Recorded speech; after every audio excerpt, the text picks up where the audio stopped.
godātie skatītāji, negaidīts pavērsiens. Es atklāju politisko partiju likuma pārkāpumu un samērā rūpju pārkāpumu. Kā tas viss sākās? Pirms tam es veidoju sižetu saistībā ar Eiropas parlamenta vēlēšanām. Es apskatīju visus pieteiktos sarakstus un, pēc izslēgšanas principa, kā tas vismazāk sliktais, beigās palika pāri 13. saraksts ar nosaukumu Tauta, zeme, valsts. Es nebiju par šo sarakstu sajūsmā, bet, man viņš likās mazāks ļaunums, mazāks skaitījums kā pārī. Un pēc sižeta izveidošanas, augšuplādēšanas, es vēl vēlējos mazliet pagulēt, un jau, kad es sāku mikt ciet, es vēl tā domāju, Tauta, zeme, valsts, Māris Možvilo, un viņš tur ir partijas priekšsēdētājs, tā domāju, jau migu ciet, un tad nāca tāda apgaismība. Māris Možvilo, viņš taču 13. saimā bija deputāts no partijas KPVLV, ko dibināja Arturs Kaimiņš. Kāpēc to partiju sauca KPVLV? Kāpēc tas tā bija? Tas bija tāpēc, jo Arturs Kaimiņš pirms tam bija tāds tā kā moderators, un pie viņa nāca uz to studiju dažādi politiķi. Viņš tur vēl kaut kādu alkoholu reklamēja, un vienreiz pie viņa bija kaut kāds politiķis. Man liekas, tas bija Andrijs Matīs, kurš tolaik bija satiksmes ministrs, ja nemaldos. Un katrā ziņā viens politiķis tur bija, un Arturs Kaimiņš uzdeva tādu samērā elementāru jautājumu saistībā ar Latvijas Republikas satversmi. Latvijas Republikas satversme 2. pantā ir rakstīts, ka Latvijas valsts pieder Latvijas tautai. Un, Arturs Kaimiņš attiecīgi tā mazliet, lai pārbaudītu šo politiķu, uzdeva viņam elementāru jautājumu. Kam pieder valsts? Un tas politiķis bolīja acis, brīnījās, grozījās, knosījās, bet atbildi viņš nezināja. Un Arturs Kaimiņš par to ierēca, viņš skaidri izgaismoja, ka, politiķi ir nekompetenti mūsu valstī un pat ministri. Un pēc tam, kādu laiku vēlāk, viņš bija arī nonācis saimā, jau 12. saimā, tur bija, viņš man liekas, no reģiona apvienības, viņš tur tā aizmugurē bišķiņ ņēmās, kaut ko kritizēja, bet nebija partijas līderis. Un uz 13. saimas vēlēšanām viņš izlēma, ka, vajag pašam savu partiju taisīt. Un, šis jautājums viņam bija tā piegājis pie sirds, viņam bija tā iezīmējis, tā pārliecinājis, ka viņš izlēma savu politisko spēku saukt, kam pieder valsts. Tas bija viņa plāns, viņš to nopietni virzīja uz priekšu. Bet šis plāns nesanāca, tāpēc, jo viņam piesējās par to, ka viņa partijas nosaukumā ir iekšā vārds valsts. Un tik tiešām Latvijā spēkā ir politisko partiju likums. Šī likuma 6. pantā, kurš regulē partijas nosaukumu un simboliku, ir skaidri un gaiši teikts. Partijas nosaukumā nedrīkst ietvert vārdus Latvijas Republika, valsts un pašvaldību institūciju nosaukums, kā arī vārdus valsts vai pašvaldība. Likuma burts šai gadījumā pavisam skaidri ir sarakstīts. Tātad, Kaimiņa kungs nevarēja piereģistrēt partiju, kam pieder valsts, tad viņš mēģināja viņu piereģistrēt kā KPVLV. Tas viņam arī neizdevās. Nosaukums bija jau aizņemts uzņēmuma reģistrā, ja nemaldos. Un tad beigās tas viss stāsts beidzās to, ka viņš vienkārši LV vēl beigās piekarināja klāt, un tad sanāca KPVLV. Un no šī politiskā spēka 13. saimā tika ievēlēts arī deputāts Māris Možvilo.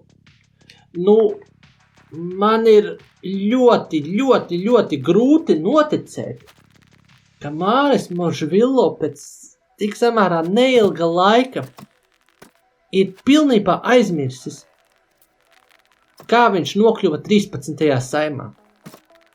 Ka viņš ir pilnībā aizmirsis, no kāda saraksta viņš kandidēja un kā ir veidojies šī saraksta nosaukums. Tas ir grūti noticams.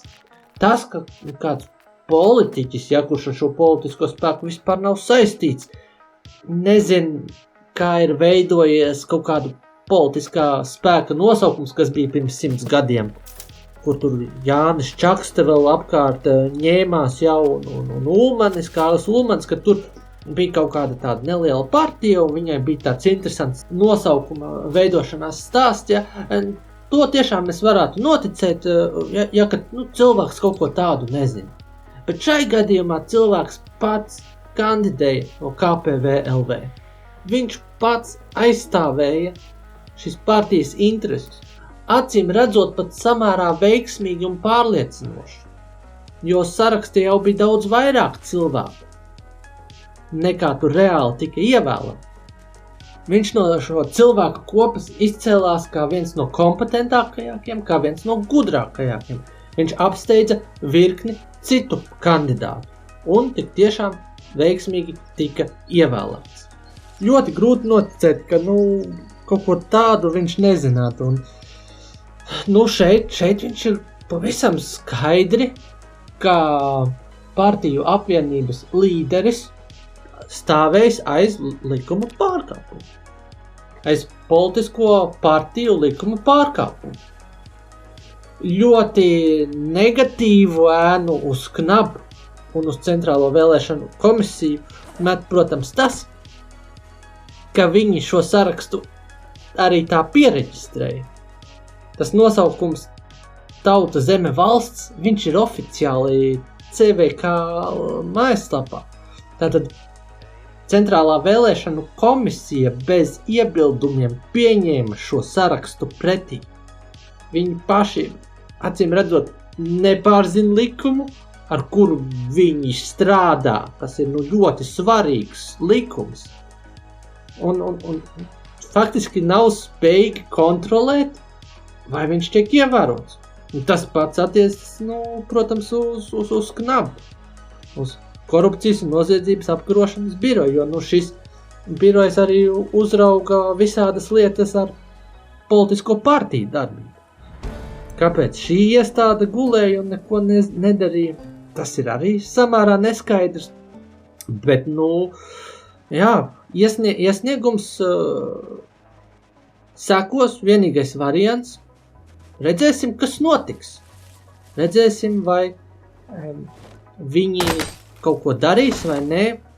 Centīšos jums tālāk pastāstīt par to, kā tā lieta ir attīstījusi. Es zinu, ka tas ir tāds jocīgs pavērsiens, jo it kā jau man tas politiskais spēks likās vislabākais. Un es tāpats arī uzreiz par to neaizdomājos. Vienīgi, jau miegot ciet, jau ejot gulēt, kaut kā man tas savu galvu izgāja, nāca kaut kāda tāda apgaismība un pavērsiens. Bet, likuma pārkāpums šeit ir ļoti skaidrs. Un, manuprāt, arī ļoti apzināts. Es jau to politisko spēku pats neveidu. Es viņu nedibināju, es neesmu viņu priekšādātājs, es neesmu bijis KPVLV biedrs. Māris Možvilo visu to gan ir darījis. Un ir bijis biedrs, viņam vajadzēja zināt. Šeit es tiešām runāju par ļoti apzinātu likuma pārkāpšanu. Kas tur beigās notiks, es nezinu, bet, man tas liekas nezolīdi. Vienkārši nezolīdi. Un, nekompetenti. Bet sevišķi no Možvilo kunga puses. Tieši no viņa puses. Kam, bet viņam vajadzēja zināt. Pārējiem jau arī kā vajadzētu mazliet tajās lietās iedzīvināties. Bet, Māris Možvilo tomēr kā partijas līderis ir galvenais atbildīgais. Viņš ir tas galvenais karoga nesējs. Viņš ir tas, kura dēļ primāri tā partija varētu iepatikties cilvēkiem. Tā taču tie politiskie spēki ir organizēti. Tagad viņš pieļauj šādu kļūdu. Galvenais, tas likums nav sarežģīti sarakstīts. Ja? Viņš nav sevišķi garš vai kaut kādiem daudziem svešvārdiem bagāts.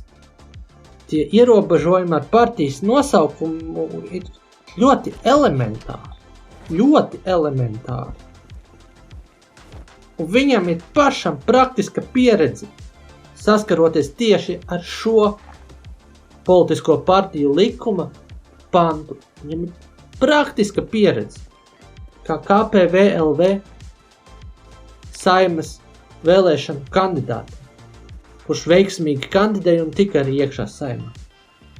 Tas, protams, arī met negatīvu ēnu par to, cik kompetenti mūsu Saeimas deputāti ir kā tādi, bet, labi, ar sevišķu intelektu Arturs Kaimiņš nekad nav izcēlies. Viņš bija gana labs, tā šova moderators, tā radio šova, vai tā suņu būdas šova moderators, to viņš darīja labi, viņam sanāca interesanti un tā, bet, ir kā ir. Paldies, ka skatījāties!